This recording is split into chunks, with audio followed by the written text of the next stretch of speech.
सेवा पक्ष पालन निमंते प्रस्तुति बैठक। यशस्वी प्रधानमंत्री श्रीयुक्त नरेंद्र मोदी जन्मदिन उपलक्षे आसंता सेप्टेम्बर 17 तारिख गांधी एवं शास्त्री जयंती पर्यंत भारतीय जनता पार्टी पालन करने को जाऊँगी सेवा पक्ष। यही अवसर में भद्रक भंडारीपोखरी निर्वाचन मंडली अंतर्गत भंडारीपोखरी मंडल पक्षर मंडल सभापति तारिणी सेन जेना अध्यक्षतार विधानसभा नेता श्रीयुक्त सुधांशु शेखर नायक एवं जिला सभापति श्रीयुक्त भगवान पंडा नेतृत्व में अनुष्ठित होती एभली कार्यक्रम। मंडल स्तरीय प्रस्तुति बैठक अनुष्ठित होती। वरिष्ठ नेता निर्मल कर, राज्य परिषद सदस्य श्री गिरीश चंद्र सामल उपस्थित थे।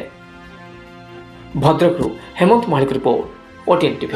मुरबी माने युव बंधु माने भौणी माने समस्त को मोर सश्रद्धा नमस्कार। भारतीय जनता पार्टी तरफ अनेक अनेक शुभेच्छा शुभकामना जनाऊँ।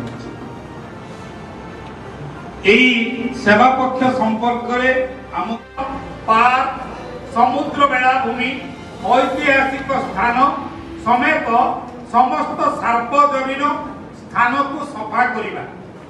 2 नंबर स्थानीय पौर संस्था स्वेच्छासेवी संगठन एवं एनजीओ मान सहयोग महोदय उपस्थित अछंती। आम मंडल पूर्वतन मंडल परिचालना करने